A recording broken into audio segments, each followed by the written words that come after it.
E neste último dia de propaganda eleitoral, Lula e Bolsonaro convocaram a população para ir às urnas e prometeram salário mínimo acima da inflação. Veja.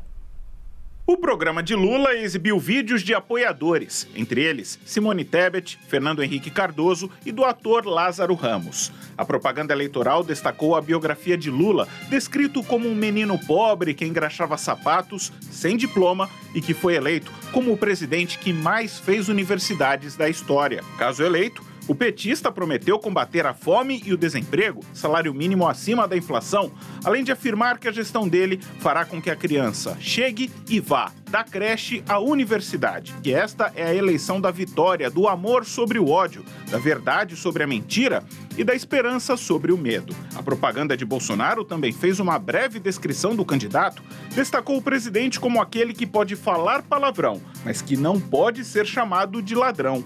A peça também mostrou que o presidente se desculpou com quem se sentiu ofendido com o jeito dele. Jair Bolsonaro prometeu manter o Auxílio Brasil de R$ 600, 13º do auxílio para as mulheres, entrega de 100% de títulos de terra para assentados, o envio de 15 mil médicos para o interior, salário mínimo acima da inflação, marcação de consultas pelo celular e a redução da maioridade penal para 16 anos. Tanto Lula quanto Bolsonaro convocaram a população apta a votar a comparecer às urnas no próximo domingo. Um ponto em comum entre as propagandas de Lula e Bolsonaro é o chamado feito para que a população vá às urnas no domingo. Gustavo Uribe, é mais uma convocação para ter mais gente votando, né? Mais representatividade, né?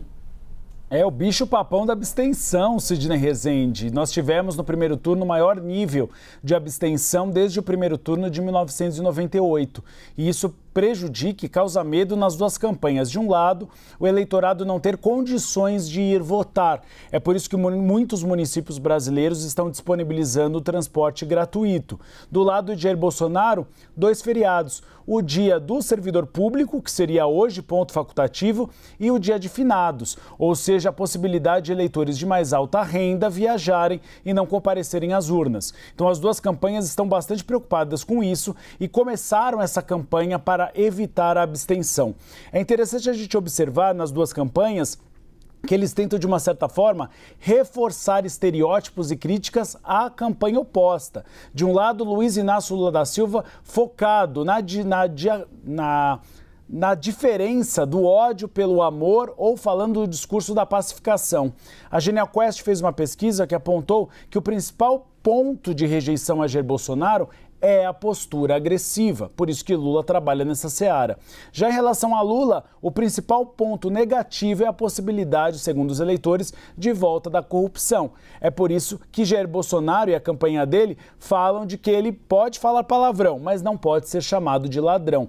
Então a gente vê uma tentativa das duas campanhas de mirar a artilharia para os seus oponentes. E aí vem o salário mínimo, que se tornou a figura predileta dessa fase final, dessa reta final, pegou muito mal um certo ruído no Ministério da Economia sobre desindexação do salário mínimo. É por isso que as duas campanhas prometem valorização real, ou seja, acima da inflação em 2023.